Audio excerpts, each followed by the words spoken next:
Why the hell are you not asking your realtor these questions?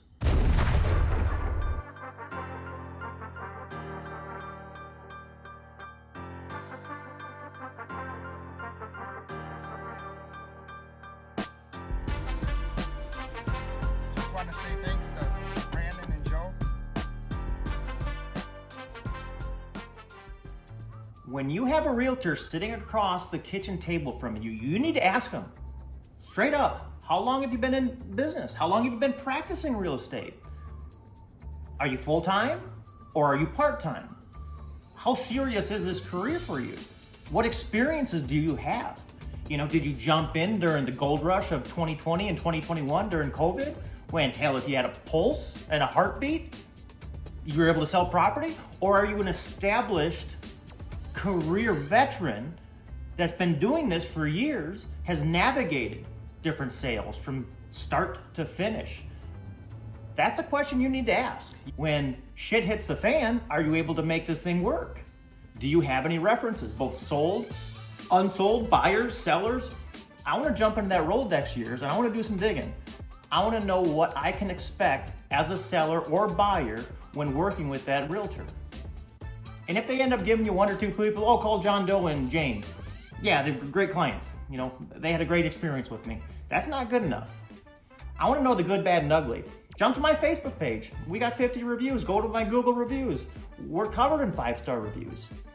As a buyer or seller, you need to ask, what do you specialize in? Do you sell commercial properties, farmland, condos, lake homes? What type of property do you specifically specialize in? What niche? And if they say, we sell anything, everything. Legally, I've got a license. I can sell damn near anything as well. But do I know? Stay in your lane. Country homes, hunting land, farmland, that's what we do.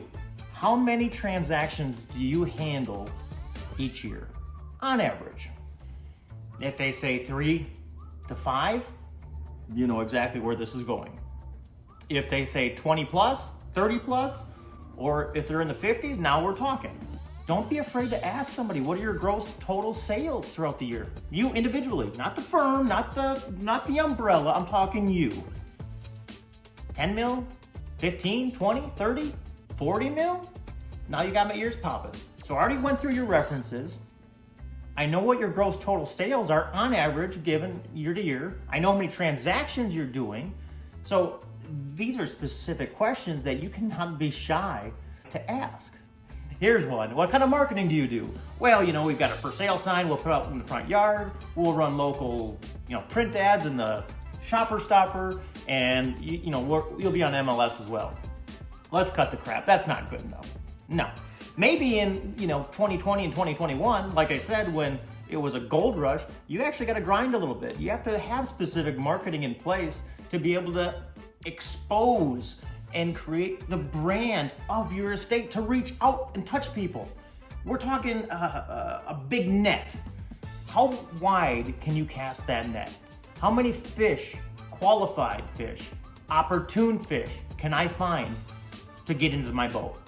If I can get them into the house, that's step one. Now can you sell them? Are you the type of realtor that takes cell phone photos off your truck window of property instead of actually utilizing a drone and having ground photography? You need to ask them, what kind of map are they pulling out? You need to know where your listings are going to be featured online.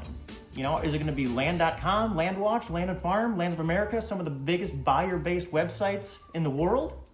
Or are they going to be buried somewhere in page 9 of Google on some hokey website? So I've built the holy grail of questions that a seller needs to ask before signing any type of listing contract. These are 20 questions with not only the real estate agent, but also their brokerage. Right here. Interested? I'll give you a couple examples. On average, how many listings do you bring to market each year? Of which, how many sell? How much money do you personally spend on marketing properties? How many lifetime buyers do you have on file?